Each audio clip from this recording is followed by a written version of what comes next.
Hello. I've come to talk about Severance Season 2. I watched Severance Season 1 some time ago. And then there was a writer's strike, so on and so forth, that held things up for reasonable reasons. And then we got, a month ago, whatever it was, 2 months ago, Season 2. I even resubscribed to Apple TV Plus that I'd had let lapse because I really wasn't that interested in watching any of their other stuff. And, it costs money. It's not that expensive. Apple TV is only $10 a month as opposed to whatever. And it doesn't have commercials. So, there are things to be said about Apple TV that make it quite worthy in the streaming marketplace. I thought, okay, this is. I have to admit that a considerable time had passed, and I'd watched this and that, and read this and that and the other in the time being. So I kind of forgot exactly what went on in season 1 of Severance. But, I knew that I liked it, and I thought, well, I'll just continue on with the second because it was really good. I thought it was really good, the first season. Now that I'm seeing the second season, I'm kind of doubt my judgment, actually. But let's say season 1 is really quite good still, okay? The problem with season 2 is that through this, like, I don't know, whatever, 9 hours of viewing, I was hard pressed to find anything to care about. And to me, the key to presenting a good moving image product, a talkie, a TV show, is to have something that compels people to watch, something to care about, something to, drive them back into sitting there watching this timeline unravel. It takes time to watch stuff. It's a commitment. But I didn't really, I couldn't really get involved with it that much. It's not that I found it particularly confusing. I just kind of didn't care, is the problem, about any of their storylines, really. We have Dylan with the wife. I mean, is a lot of things just don't make sense about it. It's like, well, why exactly are they having the wife in to meet up with the innie and then cause this, rift with the outie? That was a little bit interesting, but not that much. And they're just not making characters in this series that are interesting enough, and the problems between them interesting enough. Like, the whole Gemma thing. Like, I guess there was a backstory of their relationship, but still, I I didn't care about Gemma and Mark. I just I the whole end. Okay, there will be probably some spoilering here, so spoilage, spillage of spoilage is going to ensue now. But the whole thing at the end, where the big conflict is between Mark's love for the severed Henny or Henna, whatever it is, and his coworker, and Gemma, his supposedly dead wife, which of course died from an accident or something, but and her body's all right. I guess we find out all that later, how she ended up getting you know, kind of just hijacked into Lumen and, you know, kind of didn't have an Audi anymore. Like, how come Gemma has no Audi? How come she's just an innie? Um, and she was kind of given when she was when he was first introduced to her, she was kind of a shrink or something. She was sort of, you know, a little more on the official level of things than, you know, Mark and Irving and Dylan and Henna. So yeah, that was the deal. The whole problem with me was just that I just didn't care, and I didn't care enough that I don't think I'm going to be bothering to watch season 3.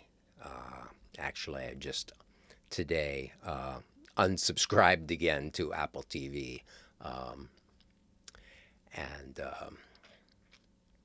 because I don't care. You know, I've been reading. AI.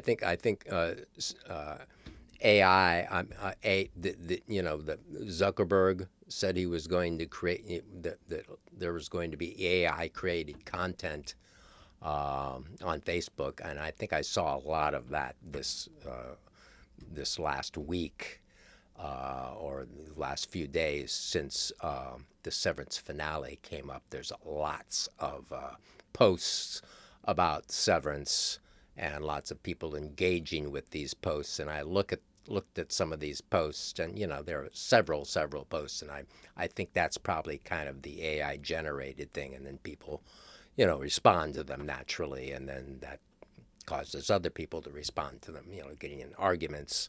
Um, and you know, I'm making this video because I'm not concerned about being, you know, people are very taken and very have a real ownership for what they're fans of. Like with this series, I don't know if these are their AI responses or Apple AI responses to Facebook posts, but you know, it's the greatest series of all time and stuff like that. And it's like, oh yeah, where unfortunately I was just kind of bored. The one where they went outside and they went camping, that was kind of the best one. I thought that was the most interesting, and you know, and the reveal of the duplicitousness of the Hannah Henney or whatever her name is character by Irving, who got and ultimately got Irving, you know, kicked out of the whole thing, I guess. The Christopher Walken Irving love story, meh. It doesn't it doesn't do much for me. I don't know. I and you know the other love stories don't do much for me either. So you know it's just it was boring, and you know I'm not regretting that I watched it. I'm glad I watched it. I guess because now I know. I mean, otherwise I would have gone. Oh, I really should. I've been, you know, reading the post, and I should really resubscribe to Apple TV and watch Severance again. Now, I have to confess that I'm really not a continuing story series type of person. I just don't have the patience to go on 5, 10 years with some story of a continuing story nature. I guess I don't know what Lost. I never watched Lost. I've never even seen Breaking Bad or The Sopranos or you know, a lot of these things. I'm just not really a series type person. It's actually, you know, I have a serious quibbles about moving in image entertainment anyway, because you have to sit there and engage with it. You have to sit there and look at it.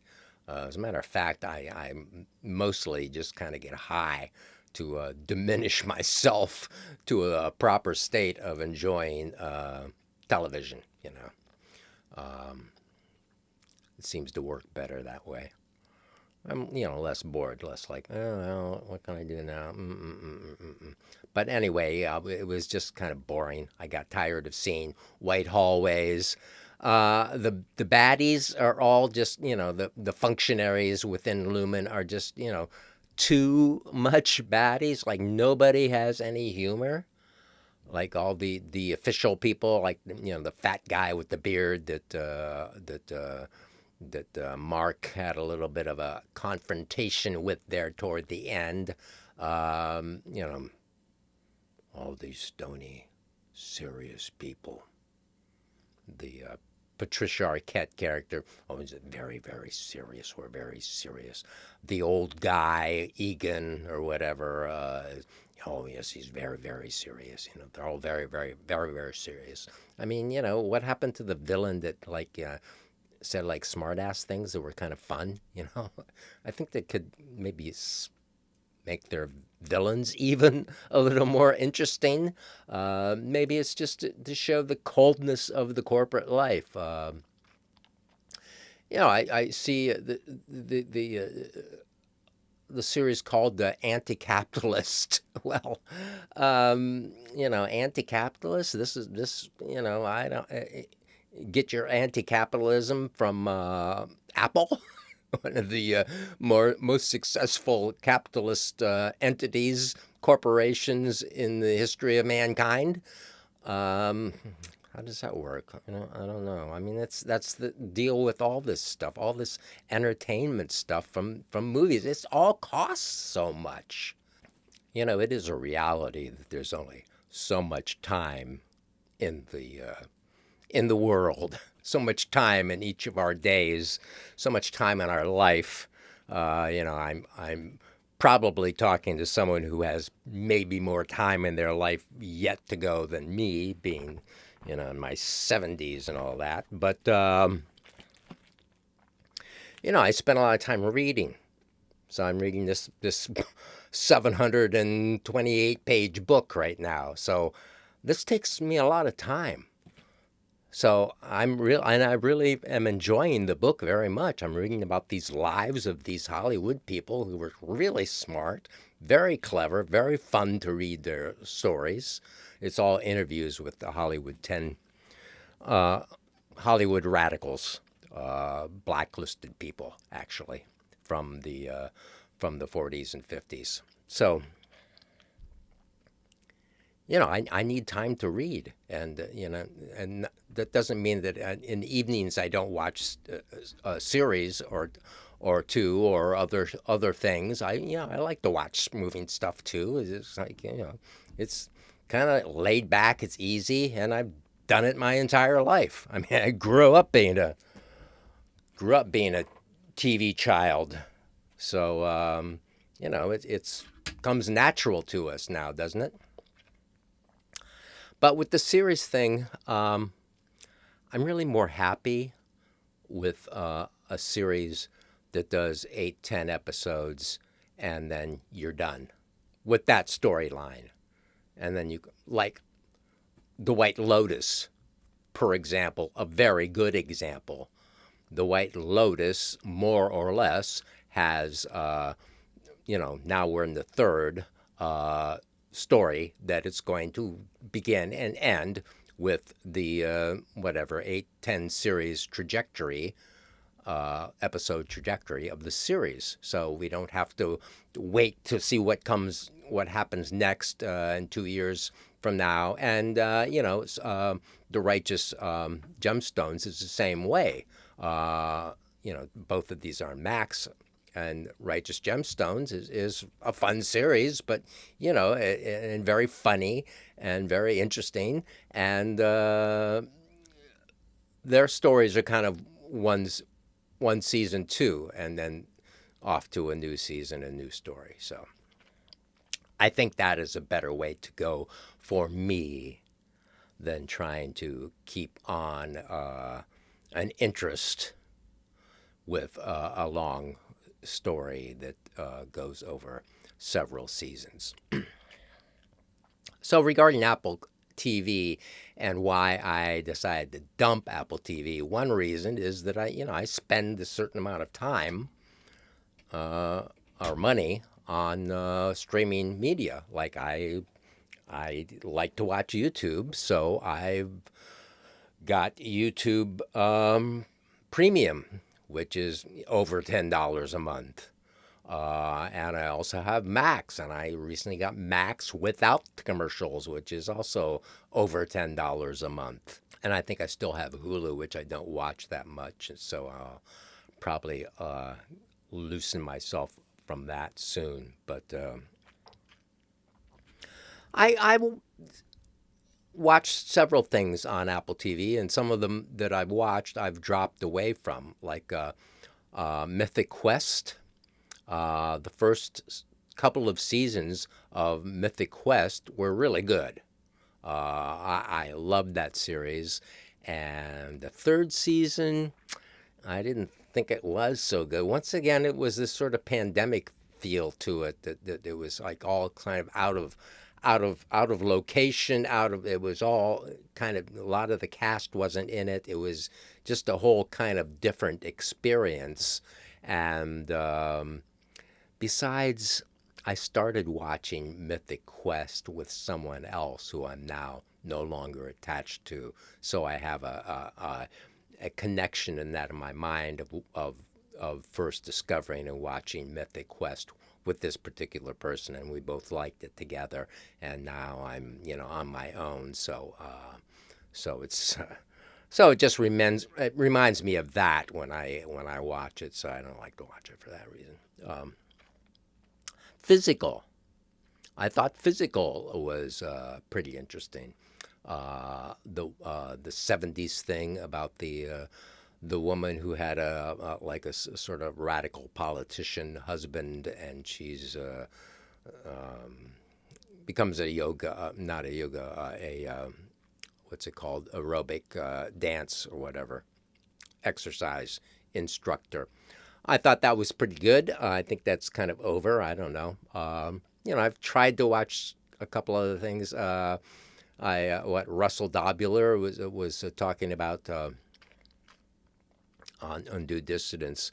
Was talking about that he got Apple TV because of Severance, and he started watching Silo. So I started watching Silo. So I watched maybe 3 episodes of Silo, and I'm like, no, I don't think I'm capable of sticking with this either. So I'm not going to watch that. Uh, and Little America. I watched Little America. The first season of Little America was really good. What else on Apple TV did I watch? Now I hear that Slow Horses is very very good, but I'm not going to watch it. I'm as I said, I canceled. I think I'm done on what 420 or something like that. So I'm not going to watch Slow Horses. And it's probably pretty good, but I don't want to watch more spy stuff.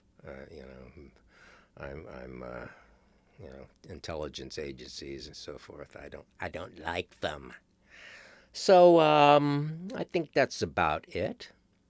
I hope you liked season 2 of Severance, and if you liked it and dislike me now because I did not like it, I really hope you comment on my page and tell me what an idiot I am, because it'll help get more engagement for my page, and that would be lovely. So have at it, and I'll be back soon with my regular programming after this interruption from my disgruntled innie. Oh, I'm back.